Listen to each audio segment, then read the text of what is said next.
Hello, class. I wanted to show you how to do the annotated article assignment. And I realized it would be a little challenging to do in class in the synchronous Zoom session. So I realized I just should do a little video of this. So let me walk you through a little bit of this. Remember, annotating in this sense is just marking up the page. It's a lot like talking to the text, that little video that we saw in the beginning. Let me look at all the color. I'm someone who loves color, so I grabbed all these pens and I just proceeded to mark things up. So this is an article on how Oregon pushes to eliminate diesel emissions.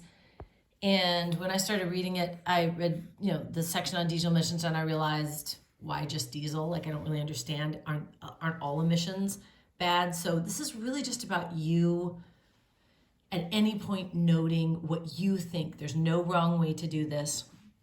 So let's go ahead and read some of this. So we start out with a state agency. What agency? I'm just kind of curious, so I noted that. Anything your brain thinks of is totally fine to mark. Any questions? Let's see. Is moving forward with regulations to reduce the environmental impact of delivery vans, buses, pickups. What did I note here? Does eliminating these put more electric cars on the road? So that one I think is just, it was a question in my mind. I'm like, okay, wait, if you're eliminating diesel, does that necessarily put electric cars? So I didn't understand that, so I just put that there. Then I get to, as part of Governor Kate Brown's executive order. I'm really fascinated by executive orders because I know Biden's doing a lot of those and I don't really understand them, so I just highlighted that. Then, actually before that, it said Oregon's roads, the state's lack of charging infrastructure could pose an immediate challenge. I put so true because I have an electric car and it's a problem to try and drive. Anyway, I was trying to drive to Bend and there were charging stations there, but they didn't work. So it's like not knowing whether gas stations along the way are gonna have gas. So that's the problem. So then I got to Oregon Department of Environmental Quality. That's the agency. So that answered my question. So I just put it back up there and go, no, that's the agency. Okay. I realized, you guys reading this, how much when I read, don't really understand everything I'm reading because I don't go this slowly. So it's really kind of cool to do this exercise. And then as I was reading a little bit more, it says advancing a pair of rules intended to boost the availability of electric, medium, and heavy-duty vehicles and reduce pollutants from diesel engines. So I realized, the rules are aimed at both. So that's why they're saying both will happen. And then the commission is seeking to replicate California. And so that was kind of interesting to notice. Well, this has already been practiced in California. So we have kind of a model. So that was interesting. Then we get to the next section. An accompanying rule will require manufacturers beginning in 2025 to sell a percentage of zero-emission big rig trucks, buses, delivery vans, and other vehicles in the state. That percentage will rise each year.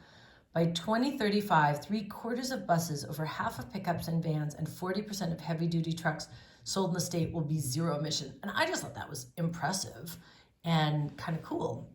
My daughter, Sage, has asthma, and I'm always just really wanting more people around us to have electric and not to emit. So I thought that was really fun. Then transportation is the largest source of greenhouse gas emissions in Oregon. I actually didn't know that. I wasn't sure what was industry, or I've heard that the production of cows can be bad, so I didn't know it was transportation. So this is just basically how I went along.